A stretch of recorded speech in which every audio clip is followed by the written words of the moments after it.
Bonjour à tous, aujourd'hui on va passer au chapitre 11. Une soirée.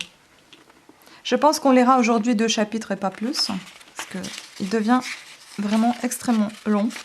Donc on va en faire 2 chapitres, sinon ça va vous ennuyer trop, je pense. Donc 2 chapitres, c'est une dizaine de pages. Parce que si ça fait 3, ça fait...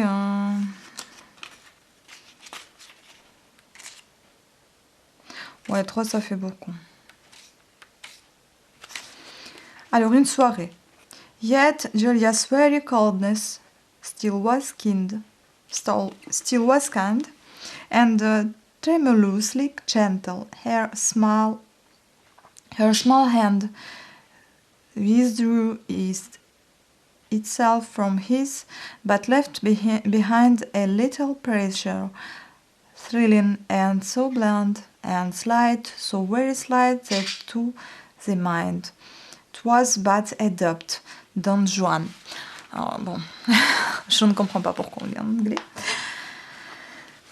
Il fallut pourtant paraître à Verrières. En sortant de presbytère, un heureux hasard fit que Julien rencontra M. Vallon, auquel il se hâta de raconter l'augmentation de ses appointements. De retour à Vergy, Julien ne descendit au jardin que lorsqu'il fut nuit close. Son âme était fatiguée de ce grand nombre d'émotions puissantes qui l'avaient agité dans cette journée. « Que leur dirais-je » pensait-il avec l'inquiétude, en songeant aux dames. Il était loin de voir que son âme était précisément au niveau des petites circonstances qui occupent ordinairement tout l'intérêt des femmes. Souvent, Julien était intelligible pour Madame Derville et même pour son amie. Et à son tour, ne comprenait qu'à demi tout ce qu'elle lui disait. Tel était l'effet de la force. Et si j'ose parler ainsi de la grandeur des mouvements de passion qui bouleversaient l'âme de ce jeune ambitieux. Chez cet être singulier, c'était presque tous les jours tempête. En entrant ce soir-là au jardin, Julien était disposé à s'occuper des idées de jolie cousine. Elle l'attendait avec impatience. Il prit sa place ordinaire à côté de Madame de Rênal. L'obscurité devint bientôt profonde. Il voulut prendre une main blanche que depuis longtemps il voyait près de lui appuyée sur le dos d'une chaise. On hésita un peu, mais on finit par la lui retirer d'une façon qui marquait de l'humeur. Julien était disposé à se le tenir pour dit et à continuer gaiement la conversation quand il entendit M. de Rênal qui s'approchait. Julien avait encore dans l'oreille les paroles grossières du matin. Ne serait-ce pas, se dit-il, une façon de se moquer de cet être si comblé de tous les avantages de la fortune, que de prendre possession de la main de sa femme précisément en sa présence ? Oui, je le ferai, moi, pour qui il a témoigné tant de mépris. De ce moment, la tranquillité si peu naturelle au caractère de Julien s'éloigna bien vite. Il désira avec anxiété et sans pouvoir songer à rien autre chose que Madame de Rênal voulut bien lui laisser sa main. Monsieur de Rênal parlait politique avec colère. 2 ou 3 industriels de Verrières devenaient décidément plus riches que lui et voulaient le contrarier dans les élections. Madame Derville l'écoutait. Julien, irrité de ces discours, approcha sa chaise de celle de Madame de Rênal. L'obscurité cachait tous les mouvements. Il osa placer sa main très près de jolis bras que la robe laissait à découvert. Il fut troublé, sa pensée ne fut plus à lui. Il approcha sa joue de ce joli bras et il osa y appliquer ses lèvres. Madame de Rênal frémit. Son mari était à 4 pas et elle se hâta de donner sa main à Julien en même temps de le repousser un peu. Quand M. de Rênal continuait ses injures contre les gens d'Orient et les Jacobins qui s'enrichissent, Julien couvrait la main qu'on lui avait laissée de baisers passionnés, ou du moins qui semblaient tels à Madame de Rênal. Cependant, la pauvre femme avait eu la preuve, dans cette journée fatale, que l'homme qu'elle adorait, sans se l'avouer, aimait ailleurs. Pendant toute l'absence de Julien, elle avait été en proie à un malheur extrême qui l'avait fait réfléchir. « Quoi ? J'aimerais, se disait-elle, j'aurais de l'amour. Moi, femme mariée, je serais amoureuse. Mais se disait-elle, je n'ai jamais éprouvé pour mon mari cette sombre folie qui fait que je ne puis détacher ma pensée de Julien.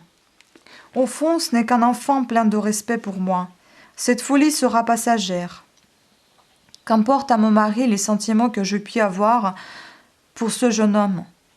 Monsieur de Rênal serait ennuyé des conversations que j'ai avec Julien sur des choses d'imagination. Lui, il pense à ses affaires, je ne lui enlève rien pour le donner à Julien. Aucune hypocrisie ne venait altérer la pureté de cette âme naïve, égarée par une passion qu'elle n'avait jamais éprouvée. Elle était trompée, mais à son insu, et cependant un instinct de vertu était effrayé. Tels étaient les combats qu'il agitait quand Julien parut au jardin. Elle l'entendit parler presque au même instant, et elle le vit s'asseoir à ses côtés. Son âme fut comme enlevée par ce bonheur charmant que depuis 15 jours l'étonnait, plus encore qu'il ne la séduisait. Tout était imprévu pour elle. Cependant, après quelques instants, il suffit donc, se dit-elle, de la présence de Julien pour tous ses torts. Elle fut effrayée, ce fut alors qu'il lui ôta sa main. Les baisers remplis de passion et tels que jamais elle n'en avait reçu de pareils lui firent tout à coup oublier que peut-être il aimait une autre femme. Bientôt il ne fut plus coupable à ses yeux. La cessation de la douleur poignante, fil de soupçon, la présence d'un bonheur que jamais elle n'avait même rêvé, lui donnèrent des transports d'amour et de folle gaieté. Cette soirée fut charmante pour tout le monde, excepté pour le maire de Verrières, qui ne pouvait oublier ses industriels enrichis. Julien ne pensait plus à sa noire ambition, ni à ses projets si difficiles à exécuter. Pour la première fois de sa vie, il était entraîné par le pouvoir de la beauté. Perdu dans une rêverie vague et douce, si étrangère à son caractère, pressant doucement cette main qui lui plaisait comme parfaitement jolie, il écoutait à demi le mouvement des feuilles de tilleul agités par ce léger vent de la nuit, et les chiens du moulin du Doubs qui aboyaient dans le lointain. Mais cette émotion était un plaisir et non une passion. En rentrant dans sa chambre, il ne songea qu'à un bonheur, celui de reprendre son livre favori à 20 ans, l'idée du monde et de l'effet à y produire l'emporte sur tout. Bientôt, cependant, il posa le livre. À force de songer aux victoires de Napoléon, il avait vu quelque chose de nouveau dans la sienne. « Oui, j'ai gagné une bataille, se dit-il. Il faut en profiter, il faut écraser l'orgueil de ce fier gentilhomme pendant qu'il est en retraite. C'est là Napoléon tout pur. Il me reproche de négliger ses enfants. Il faut que je demande un congé de 3 jours pour aller voir mon ami Fouquet. S'il me refuse, je lui mets encore le marché à la main. Mais il cédera. Madame de Rênal ne put fermer l'œil, il lui semblait n'avoir pas vécu jusqu'à ce moment. Il ne pouvait distraire sa pensée du bonheur de sentir Julien couvrir sa main de baisers enflammés. Tout à coup, l'affreuse parole adultère lui apparut. Tout ce que la plus vile débauche pour imprimer de dégoûtant à l'idée de l'amour. D'essence se présenta en foule à son imagination. Ses idées voulaient tâcher de ternir l'image tendre et divine qu'elle se faisait de Julien et du bonheur de l'aimer. L'avenir se peignait sous des couleurs terribles et se voyait méprisable. Ce moment fut affreux. Son âme arrivait dans des pays inconnus. Elle avait goûté un bonheur inéprouvé. Maintenant, elle se trouvait tout à coup plongée dans un malheur atroce. Elle n'avait aucune idée de telles souffrances. Elles troublèrent sa raison. Elle eut à l'instant la pensée d'avouer à son mari qu'elle craignait d'aimer Julien, c'eût été parler de lui. Heureusement, elle rencontra dans sa mémoire un précepte donné jadis par sa tante, la veille de son mariage. Il s'agissait du danger de confidence faite à un mari qui, après tout, est un maître. Dans l'excès de sa douleur, elle se tordait les mains. Elle était entraînée au hasard par des images contradictoires et douloureuses. Tantôt elle craignait de n'être pas aimée, tantôt l'affreuse idée du crime la torturait comme si le lendemain elle eût dû être exposée au pilori sur la place publique de Verrières avec un écriteau expliquant son adultère à la populace. Madame de Rênal n'avait aucune expérience de la vie. Même pleinement éveillée et dans l'exercice de toute sa raison, elle n'eut aperçu aucun intervalle entre être coupable aux yeux de Dieu et se trouver accablée en public des marques les plus bruyantes du mépris général. Quand l'affreuse idée d'adultère et de toute l'ignominie que, dans son opinion, ce crime entraîne à sa suite, lui laissant quelque repos et qu'il venait à songer à la douceur de vivre avec Julien innocemment, et comme par le passé il se trouvait jeté dans l'idée horrible que Julien aimait une autre femme. Et voyait encore sa pâleur quand il avait craint de perdre son portrait, ou de la compromettre en le laissant voir. La première fois, il avait surpris la crainte sur cette physionomie si tranquille et si noble. Jamais il ne s'était montré ému ainsi pour elle ou pour ses enfants. Ce surcroît de douleur arriva à toute l'intensité de malheur qu'il est donné à l'âme humaine de pouvoir supporter. Sans s'en douter, Madame de Rênal jeta des cris qui réveillèrent sa femme de chambre. Tout à coup, elle vit paraître auprès de son lit la clarté d'une lumière et reconnut Élisa. « Est-ce vous qu'il aime ?» s'écria-t-elle dans sa... La femme de chambre, étonnée du trouble affreux dans lequel elle surprenait sa maîtresse, ne fit heureusement aucune attention à ce mot singulier. Madame de Rênal sentit son imprudence. « J'ai la fièvre, lui dit-elle, et je crois un peu de délire. Restez auprès de moi. » Tout à fait réveillée par la nécessité de se contraindre, elle se trouva moins malheureuse. La raison reprit l'empire que l'état de demi-sommeil lui avait ôté. Pour se délivrer du regard fixe de sa femme de chambre, elle lui ordonna de lire le journal. Et ce fut au bruit monotone de la voix de cette fille lisant un long article de la quotidienne que Madame de Rênal prit la résolution vertueuse de traiter Julien avec une froideur parfaite quand elle le reverrait. Chapitre 11. Un voyage. On trouve à Paris des gens élégants, il peut y avoir en Provence des gens à caractère. Sied. Le lendemain, dès 5 heures, avant que Madame de Rênal fût visible, Julien avait obtenu de son mari un congé de 3 jours. Contre son attente, Julien se trouva le désir de le revoir et songea à sa main si jolie. Il descendit au jardin, Madame de Rênal se fit longtemps attendre. Mais si Julien l'humait, il lui aperçut derrière les persiennes à demi fermées du premier étage, le front appuyé contre la vitre. Elle le regardait. Enfin, malgré ses résolutions, elle se détermina à paraître au jardin. Sa pâleur habituelle avait fait place aux plus vives couleurs.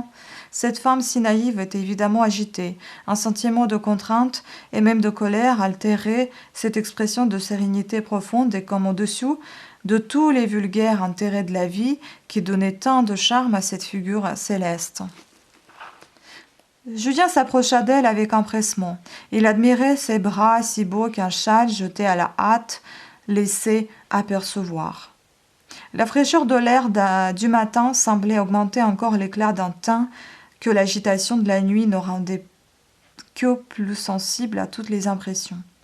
Cette beauté modeste et touchante, et cependant pleine de pensées que l'on ne trouve point dans les classes inférieures, semblait révéler à Julien une faculté de son âme qu'il n'avait jamais sentie.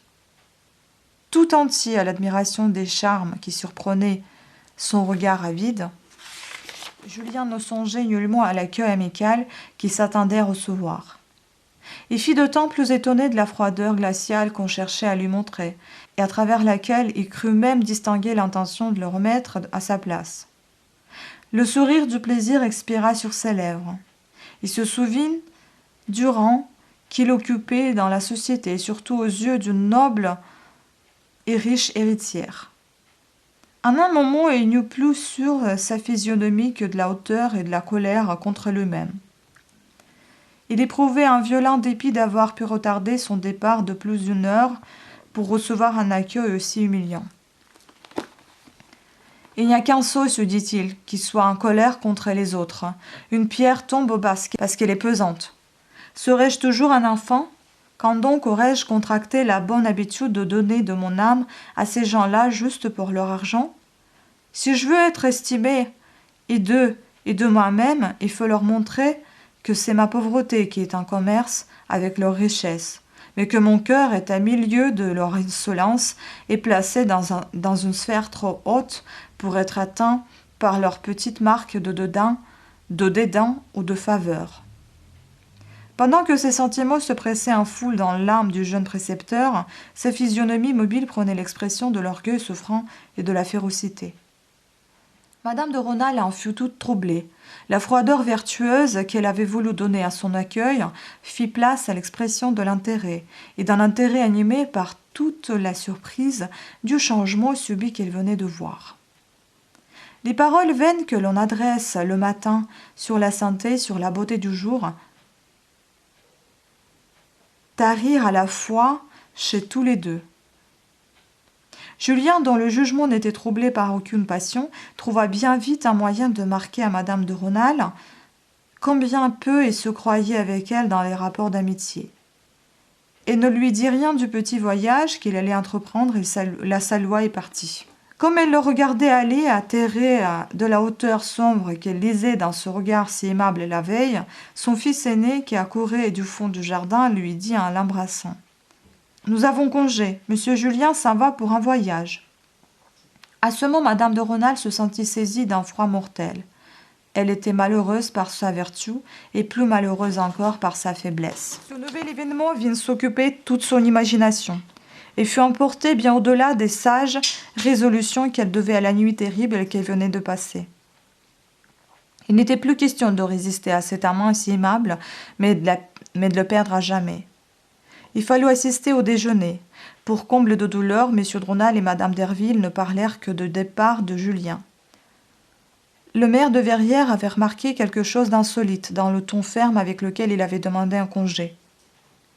Ce petit paysan a sans doute en poche des propositions de quelqu'un.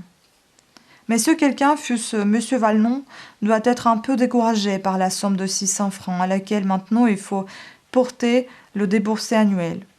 Et hier, à Verrières, on aura demandé un délai de 3 jours pour réfléchir. Et ce matin, afin de n'être pas obligé à me donner une réponse, le petit monsieur part pour la montagne.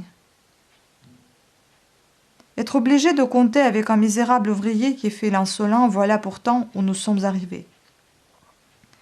Puisque mon mari, qui ignore combien profondément il a blessé Julien, pense qu'il nous quittera, que dois-je croire moi-même, se dit madame de Rênal. Hein ? Tout est décidé. Afin de pouvoir du moins pleurer en liberté et ne pas répondre aux questions de madame Derville, elle parla d'un mal de tête affreux et se mit au lit.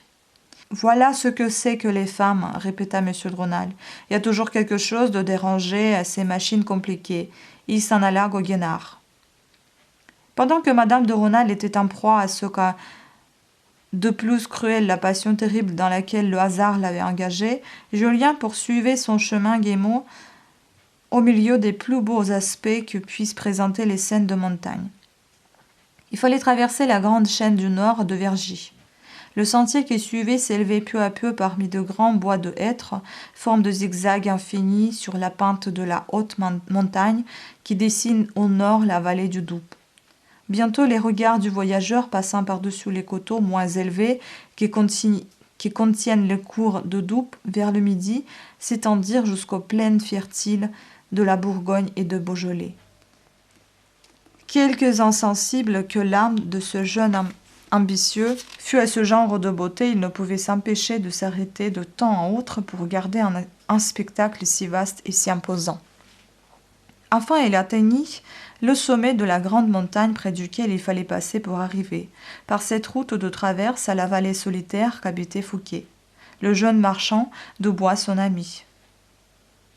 Julien n'était point pressé de le voir, lui, ni aucun autre être humain. Caché comme un oiseau de proie au milieu des roches nues qui couronnent la grande montagne, il pouvait apercevoir de bien loin tout homme qui se serait approché de lui. Il découvrit une petite grotte au milieu de la pente, presque verticale d'un des rochers. Il prit sa course et bientôt fut établi dans cette retraite. Ici, dit-il avec des yeux brillants de joie, les hommes ne sauraient me faire de mal. Il eut l'idée de se livrer au plaisir d'écrire ses pensées. Partout ailleurs, si dangereux pour lui, une pierre carrée lui servait de pupitre. Sa plume volait, il ne voyait rien de ce que l'entourait.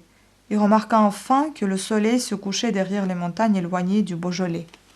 « Pourquoi ne passerais-je pas la nuit ici ?» se dit-il. « J'ai du pain et je suis libre. » Au son de ce grand mot, son âme s'exalta. Son hypocrisie faisait qu'il n'était pas libre même chez Fouqué. La tête appuyée sur les deux mains, regardant la plaine, Julien resta dans cette grotte plus heureux qu'il ne l'avait été de la vie, agité par ses rêveries et par son bonheur de liberté. Sans y songer et vit s'étendre l'un après l'autre tous les rayons de crépuscule. Au milieu de cette obscurité immense, son âme s'égarait dans la contemplation de ceux qu'il s'imaginait rencontrer un jour à Paris. C'était d'abord une femme bien plus belle et d'un génie bien plus élevé que tout ce qu'il avait pu voir en Provence. Il l'aimait avec passion, il était aimé. S'il se séparait d'elle pour quelques instants, c'était pour aller se couvrir de gloire et mériter d'en être encore plus aimé. Même en lui supposant l'imagination Julien, un jeune homme élevé au milieu des tristes vérités de la société de Paris eût été réveillé à ce point de son roman par la froide ironie. Les grandes actions auraient disparu avec l'espoir d'y atteindre pour faire place à la maxime si connue. Dans sa maîtresse, on risque, hélas, d'être trompé 2 ou 3 fois par jour. Le jeune paysan ne voyait rien entre lui et les actions les plus héroïques que le manque d'occasion. Mais une nuit profonde avait remplacé le jour et il y avait encore 2 lieues à faire pour descendre au hameau habité par Fouqué. Avant de quitter la petite grotte, Julien alluma du feu et brûla avec soin tout ce qu'il avait écrit. Il étonna bien son ami en frappant à sa porte à une heure du matin. Il trouva Fouqué occupé à écrire ses contes. C'était un jeune homme de haute taille, assez mal fait, avec de grands traits durs, un nez infini et beaucoup de bonhomie, caché sous cet aspect repoussant. Tu donc brouillé avec ton monsieur de Rônal que tu m'arrives ainsi à l'improviste ? Julien lui raconta, mais comme il le fallait, les événements de la veille. Reste avec moi, lui dit Fouqué. Je vois que tu connais monsieur de Rônal, monsieur Valnon, le sous-préfet Maugiron, le curé Chélin. Tu as compris les finesses du caractère de ces gens-là. Te voilà, en état de paraître aux adjudications. Tu sais l'arithmétique mieux que moi, tu tiendras mes comptes. Je gagne gros dans mon commerce. L'impossibilité de tout faire par moi-même et la crainte de rencontrer un fripon dans l'homme que je prendrai pour associé m'empêchent tous les jours d'entreprendre d'excellentes affaires. Il n'y a pas un mois que j'ai fait gagner 6 000 francs à Michaud de Saint-Amand, que je n'avais pas revu depuis 6 ans, et que j'ai trouvé par hasard à la vente de Pontarlier. Pourquoi n'aurais-tu pas gagné, toi, ces 6 000 francs, ou du moins 3 000 ? Car si ce jour-là, je t'avais eu avec moi, j'aurais mis l'enchère à cette coupe de bois, et tout le monde me l'eût bientôt laissé. Sois mon associé. Cette offre donna de l'humeur à Julien, elle dérangeait sa folie. Pendant tout le souper que les 2 amis préparèrent eux-mêmes comme des héros d'Homère, car Fouqué vivait seul, il montra ses comptes à Julien et lui prouva combien son commerce de bois présentait d'avantages. Fouqué avait la plus haute idée des lumières et du caractère de Julien. Quand enfin celui-ci fut seul dans sa petite chambre de bois de sapin, « Il est vrai, se dit-il, je puis gagner ici quelques 1000 francs. Puis reprendre avec avantage le métier de soldat ou celui de prêtre, suivant la mode qui alors régnera en France. Le petit pécule que j'aurai amassé lèvera toutes les difficultés du détail. Solitaire dans cette montagne, j'aurai dissipé un peu l'affreuse ignorance où je suis tant de choses qui occupent tous ces hommes de salon.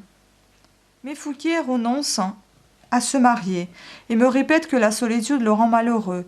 Il est évident que s'il prend un associé qui n'a pas de fonds à verser dans son commerce, c'est dans l'espoir de se faire un compagnon qui ne le quitte jamais. « Tromperai-je mon ami ?» s'écria Julien avec humeur. Cet être dont l'hypocrisie et l'absence de toute sympathie étaient les moyens ordinaires de salut ne put cette fois supporter l'idée de plus petit manque de délicatesse envers un homme qu'il aimait. Mais tout à coup, Julien fut heureux et il avait une raison pour refuser. Quoi, je perdrais lâchement 7 ou 8 années. J'arriverais ainsi à 28 ans, mais à cet âge, Bonaparte avait fait ses plus grandes choses. Quand j'aurais gagné obscurément quelque argent, en courant ses ventes de bois, et méritant la faveur de quelques fripons subalternes, qui me dit que j'aurai encore le feu sacré avec lequel on se fait un nom. Le lendemain matin, Julien répondit d'un grand sang-froid au bon Fouquet, qui regardait l'affaire de l'association comme terminée, que sa vocation pour le saint ministère des autels ne lui permettait pas d'accepter. Fouquet n'en revenait pas. « Mais songes-tu, le répétait-il, que je t'associe, ou si tu l'aimes mieux, que je te donne 4000 francs par an? Et tu veux retourner chez ton monsieur Renal, qui te méprise comme la bout de ses souliers? Quand tu auras 200 louis devant toi, qu'est-ce qui t'empêche d'entrer au séminaire? Je te dirai plus, je me charge de te procurer la meilleure cure du pays. Car, ajouta Fouquet, en baissant la voix, je fournis de bois à brûler. Monsieur, je leur livre de l'essence de chêne et de première qualité, qu'ils ne me payent que comme du bois blanc, mais jamais argent ne fut mieux placé. Rien ne put vaincre la vocation de Julien Fouquet, finit par le croire un peu fou. Le 3e jour de grand matin, Julien quitta son ami pour passer la journée au milieu des rochers de la grande montagne. Il retrouva sa petite grotte, mais il n'avait plus la paix de l'âme. Les offres de son ami la lui avaient enlevée. Comme Hercule, il se trouvait non entre la vice et la vertu, mais entre la médiocrité suivie d'un bien-être assuré et tous les rêves héroïques de sa jeunesse. Je n'ai donc pas une véritable fermeté, se disait-il, et c'était là le doute qui lui faisait le plus de mal. Je ne suis pas du bois dont on fait les grands hommes, puisque je crains que 8 années passées à me procurer du pain ne m'enlèvent cette énergie sublime qui fait faire les choses extraordinaires. Voilà, on va s'arrêter pour aujourd'hui, et je vous dis au samedi prochain pour le chapitre 13. Merci pour votre attention.